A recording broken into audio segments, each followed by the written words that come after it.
Boa noite, então, a todos. Muito obrigado pela presença de vocês. E alguém que me apresente.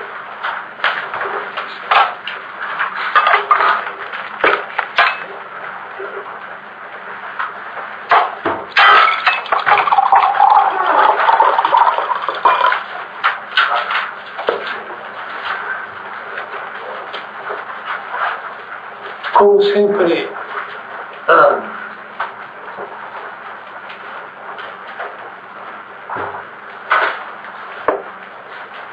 acho que é muito surpreendente. E quanto menos se espera, ela dá uma volta e às vezes nos assusta e às vezes nos maravilha, mas o fato é que constantemente nos tira do lugar. Recentemente eu não estava esperando nada, absolutamente nada, da visita do Papa ao Brasil. Até porque já vimos outras. Eu conheci o outro Papa pessoalmente e desse esperava simplesmente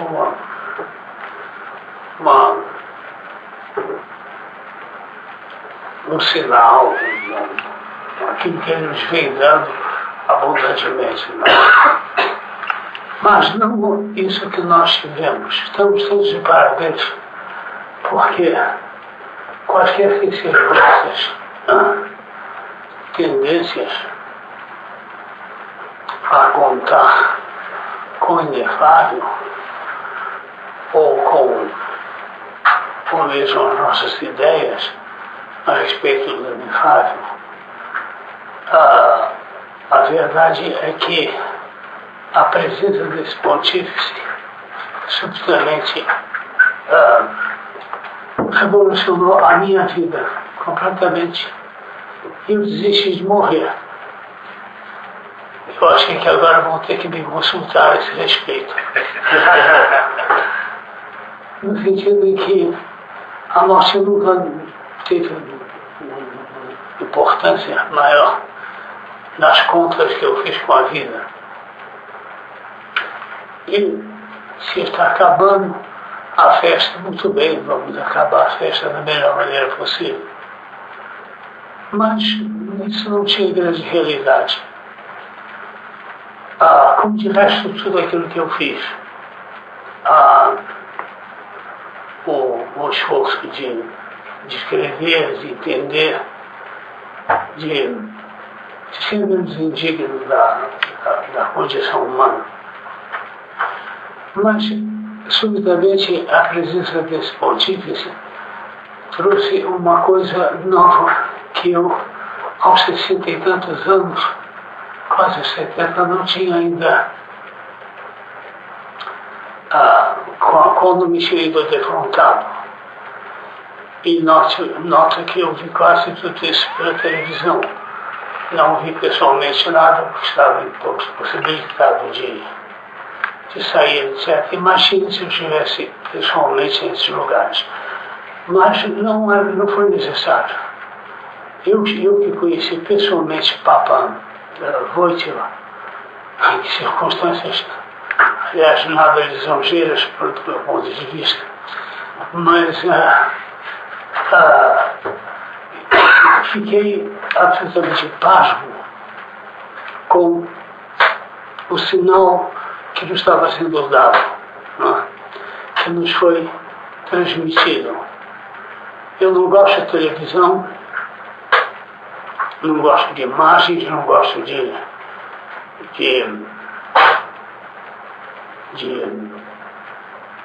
ícones, de maneira que tinha tudo para realmente não receber de modo algum a mensagem que me foi dada. E não posso dizer que tenha sido dada por ele pessoalmente. É uma coisa que me deixou perfeitamente renovado na medida em que eu vou procurar dizer o que é que eu percebo até agora. Mas a primeira mensagem, a primeira coisa que ele nos deixa é esse chamado à reflexão, ao silêncio. E nós vivemos num mundo tão conturbado, em situações tão conturbadas, temos todas as razões do mundo para buscar um cantinho, um momento de calma, e praticamente não fazemos nunca. Né? Estamos sempre muito ocupados em ter ideias, respostas e tudo mais. Eu passei os olhos nos jornais, etc. Tentei fazer com todo mundo, mas não era isso que me aconteceu, não. O que me aconteceu foi claramente a impressão de que o Santo Espírito veio ao Brasil e aproveitou o Papa Móvel para estar aqui. Eu já vi outras circunstâncias mais dramáticas, se quisermos. Não houve nada de dramático desta vez, mas a impressão que eu tive o tempo todo foi de que alguma coisa estava sendo constantemente renovada, e eu mesmo, né? Tanto que eu disse aos médicos: olha, vamos acabar com esse negócio de curas e de coisas e de remédios e de tudo isso. Isso fica por conta de quem me fez. Então eu passei 3 dias sem tomar remédio nenhum. E me sinto muito melhor do que eu me senti até então. Já por 3 dias não me furam, não me levam daqui para ali, etc. Enfim. E a minha pergunta é muito claramente a seguinte: será que o Santo Pontífice não estava simplesmente nos dizendo, nos foi dada uma revelação, alguma coisa que nos foi revelado, cada um vê o seu grau até um certo ponto, mas praticamente nenhum de nós vive à altura disso. Nós não respondemos a esse chamado constante, aquele salmo que diz: quem é o homem para que te interesses por ele? Não é? Parece que nós o levamos excessivamente a sério. Sem dúvida alguma, todos os momentos, tudo que foi feito, a alegria deste homem severo, deste homem exemplar, sobretudo, tudo isso ia sendo dado em pequenas doses, sem nenhuma intenção de obter um resultado. E como resultado daquilo que se faz sem intenção, a pessoa, por simplesmente cai vai caindo dentro desse abismo, desse de profundis, onde está a essência daquilo que somos. E aqui não é preciso acreditar em nada, não é preciso ter opiniões, e sobretudo não é preciso tomar atitudes. A única atitude a tomar é se deixar como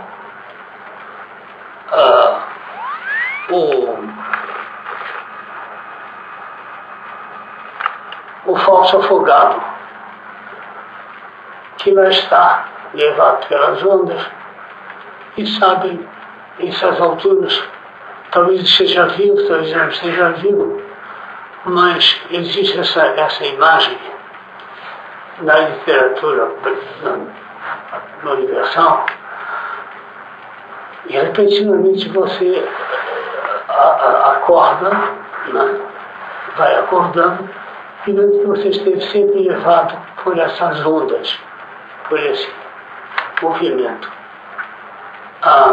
O que vai acontecer daqui para diante não será nada de dramático nem de extraordinário. Porque se acontecer, na medida em que aconteça, vai acontecer na realidade de cada um, na profundidade desse lugar onde a pessoa vagueia, por assim dizer, nas ondas do inefável, do que ele não compreende e não precisa compreender. Isso é o melhor de tudo.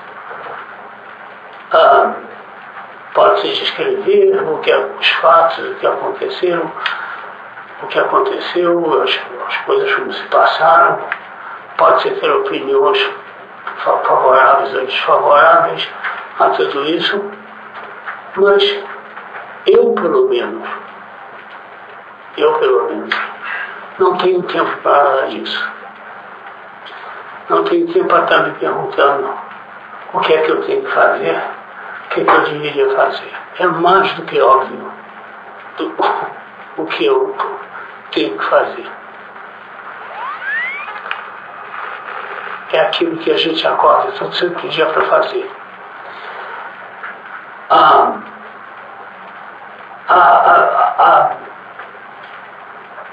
mensagem fundamental de que ninguém se dava conta acabou me batendo repetidamente. A grande escritora portuguesa Sofia Melbrainer Anderson, que morreu ano passado, Sofia diz numa passagem sensacional dela, mas também das menos notadas, que o amor, a sorte, o amor nos vem uma vez de vez em quando, 2, 3 vezes nós somos chamados a amar alguém. Falamos desse primeiro amor, né, desse amor individualizado, não sei se pode dizer erótico, mas eu diria esse amar uma vez ou outra. Tem um outro amor, não é? Que é aquele que nos leva ao segundo nível de afetividade. Esse nós podemos identificar com a sorte. Temos a sorte, o destino, que ainda é sempre o mesmo amor, passa por nós. Esse passa 2, 3, 4, 5 vezes, como está o famoso cavalo que passa selado e é preciso pegar, porque senão ele não volta mais. E ela faz a seguinte observação: de fato, isso se dá assim. É muito raro que um venha, um pouco menos raro que o outro venha, mas existe, afinal de contas, uma outra presença, uma outra visita que vem todo santo dia e que é a santidade, o chamado da santidade. A santidade, ao contrário do amor e da sorte, ou do destino, que os gregos chamavam moira, não é? O Eros, a moira, o Philos, são as maravilhas, pois é. Mas há uma coisa que não foi definido particularmente por nenhuma civilização. E essa coisa vem todo santo dia. Essa velhinha, esta velhota chata, que vem todo dia e bate na porta. Ela se chama santidade. ela vem e ela está disposta a ser recebida, a nos ver, etc. Todo santo dia nós temos que inventar uma desculpa para não ver ela. Temos alguma coisa para fazer, inclusive temos que amar, temos que aproveitar o destino, temos que realizar coisas, mas lá vinha essa velhinha por ali. Bom, pode-se imaginar o que é você ter todo santo dia que repetir a mesma recusa, a recusa da santidade. Eu não quero ser santo. Não, é claro que eu quero ser santo. Eu quero melhor para mim, eu quero melhor para a humanidade toda. Eu quero que tudo seja uma beleza, maravilha, mas só conversamos amanhã. Porque agora, enfim, todo santo dia a gente tem que inventar uma nova maravilha. E às vezes os grandes mestres inventam coisas belíssimas.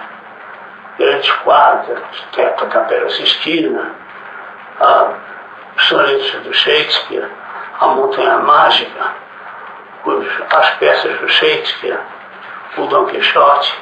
Está todo mundo muito ocupado. E a velha vai ter que voltar no dia seguinte. E lá vem ela. Lá vem ela molar. Porque no fim a gente já nem se chateia mais com essa velhinha. A velhinha já veio, não, também. Fica, e a gente vai adiando e vai adiando. A impressão que eu tive na passagem desse Papa é que ele estava simplesmente nos recordando o seguinte: todo santo dia nós temos que acordar, meus amigos, e mandar essa senhora embora. Nós vamos ter que resolver como é que nós vamos organizar o país, como é que nós vamos crescer, como é que nós vamos fazer uma literatura fabulosa, ou se nós vamos fazer etanol de milho e outra coisa. Tem tanta coisa séria para fazer, lá vem essa velha. Pois é. Não obstante isso, nós não podemos evitar, porque, por pior que seja, por mais agradável que seja ter que aguentar, ela vem todo santo dia. E a gente não sabe o que ela quer. E talvez esse Papa não tenha trazido, não nos tenha trazido, senão isso. Essa recordação.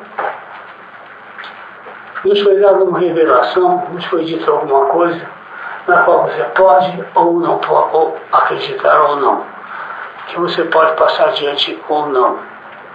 Que você pode julgar extremamente importante e dedicar sua vida àquilo, ou ignorar totalmente. O que você não pode é ignorar a velhinha.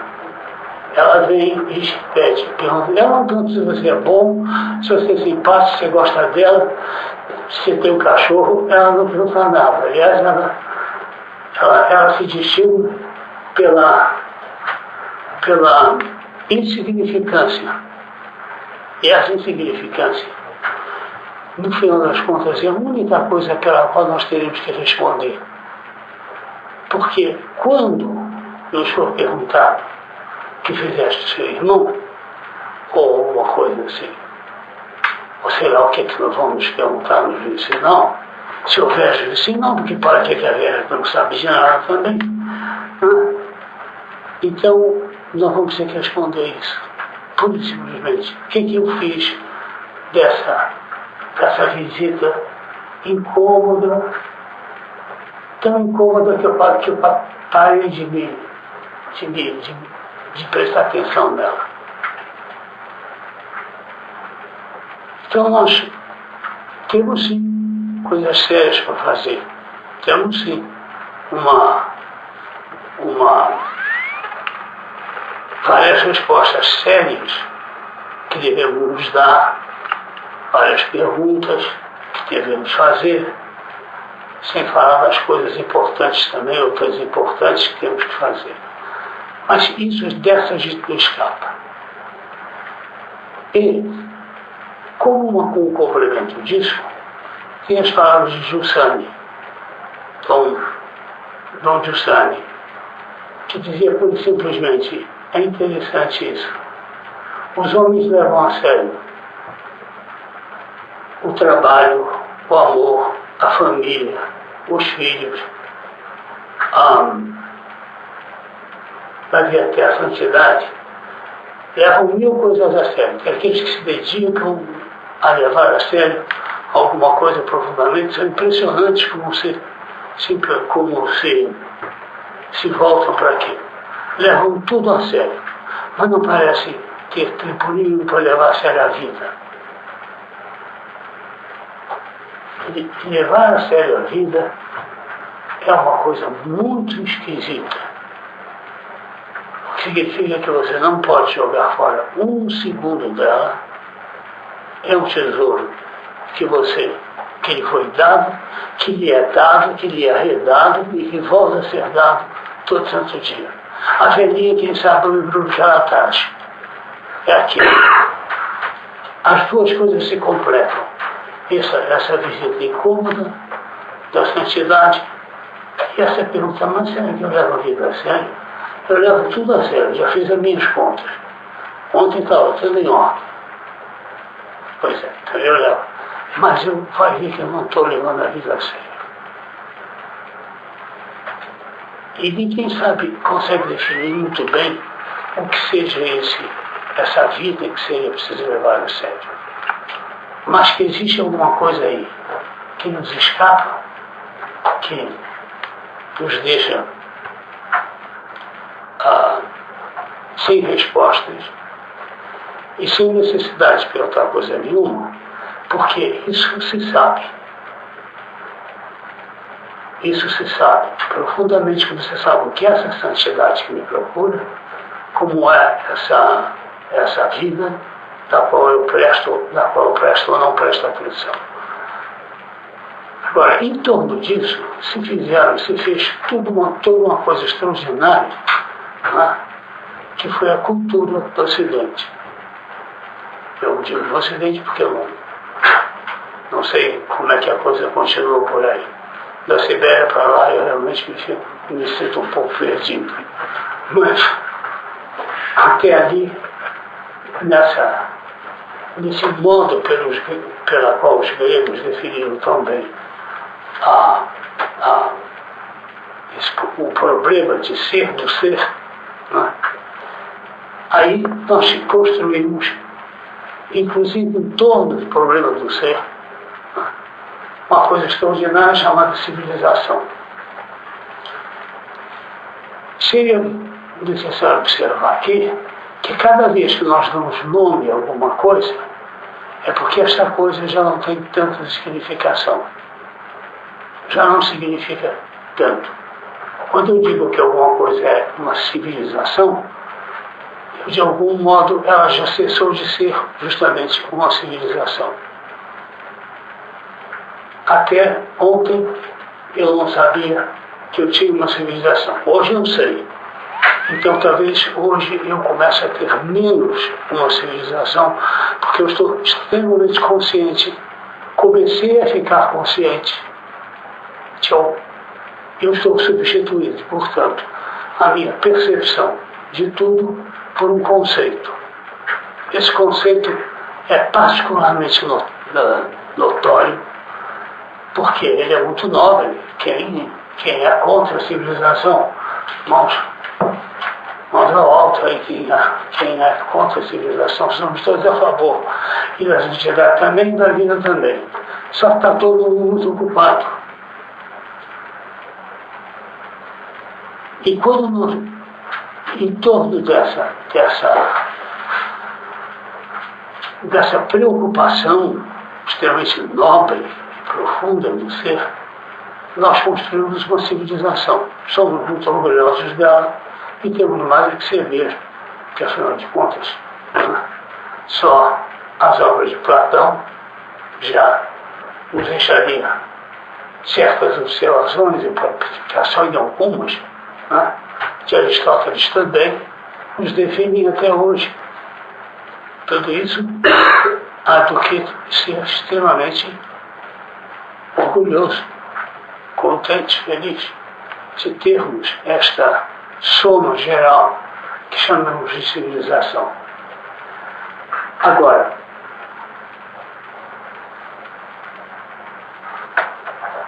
o perigo que tudo isso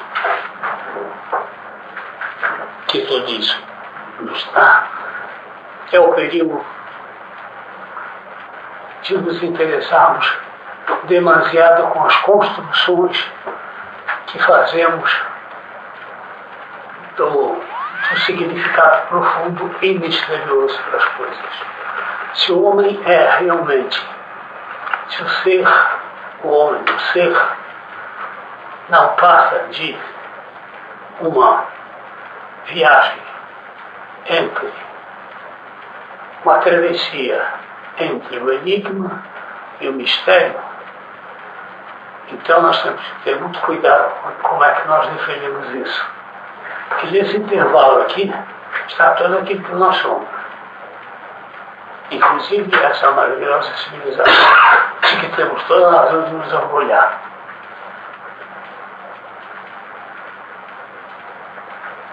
São Boaventura, que foi eclipsado, de um certo modo, amplamente eclipsado pelos escritos de São Tomás de Aquino.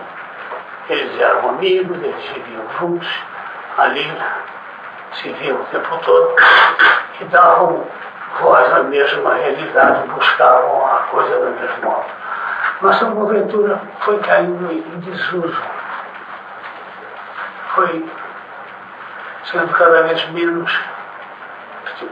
vez prestou menos atenção a ele, na medida em que se prestava atenção em São Tomás, com toda a razão de resto.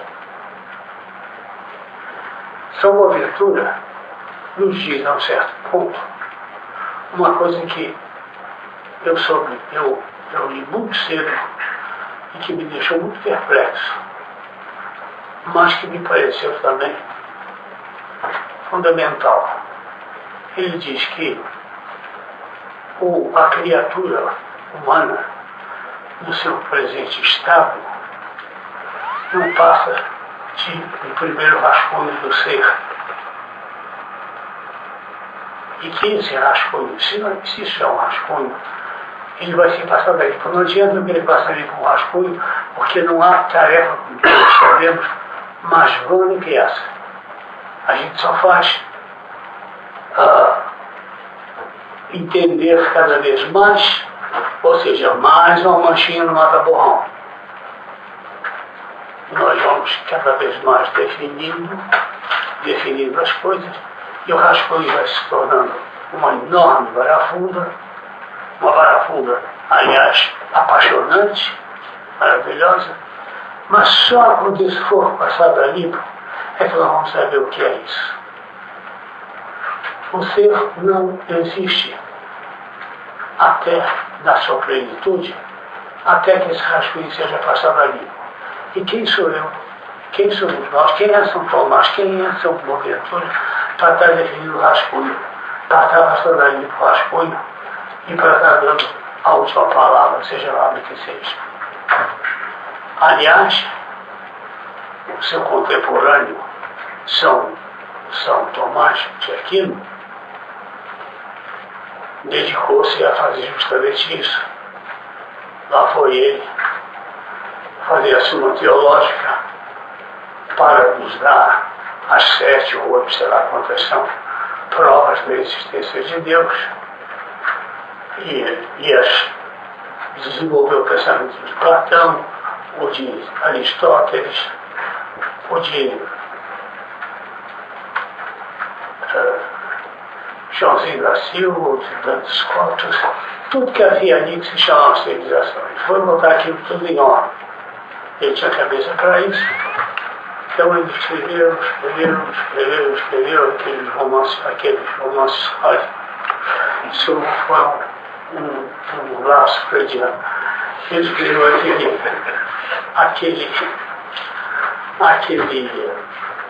aqueles ensaios todos, não é?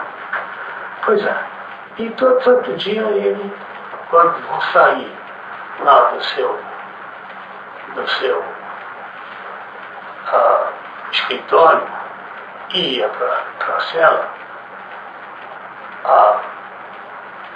ele parava diante do crucifixo e dava as graças, né, pelo trabalho feito naquele dia.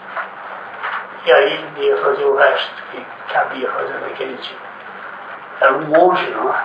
Temos várias histórias dele muito interessantes. Inclusive, o pessoal achando que ele era meio mole, os companheiros dele. Um dia ele chamou todo mundo e começou a dizer: olha lá o monge voando, uma vaca voando. Ele foi para a janela, correu para a janela para ver a vaca voando. Aí todo mundo morre, eu ia rir. Tá lembrando? Aí foi ver a vaca voando. Ele virou-se e disse: pois é, eu achei mais fácil uma vaca voada que um monge mentir. Então, há muitas histórias de São Tomás que se... Agora, a mais interessante de todas é essa. Ele parava sempre diante desse crucifixo e agradecia pelo dia e ia lá terminar, ia para o capítulo lá, etc. Depois ia dizer o orar, etc. Completas, etc. Esse dia...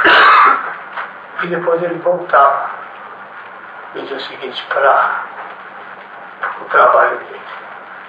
No dia seguinte ele não voltou mais. Primeiro ele ficou lá, olhando. E vieram, o Tomás não sai de lá. Pegaram o Tomás, levaram para a cela e ele assim meio abobado, como se tivesse realmente visto uma vaca voar. E eles levaram para a cela, e no dia seguinte ele se recusou aí. Depois eu vou daqui a pouco. O senhor não vai, não. Ele não quebrava rotina nunca, não foi lá terminar a Suma Teológica. Nós sabemos, ele nunca terminou a Suma Teológica. Depois desse dia, 3 vezes depois, ele morreu.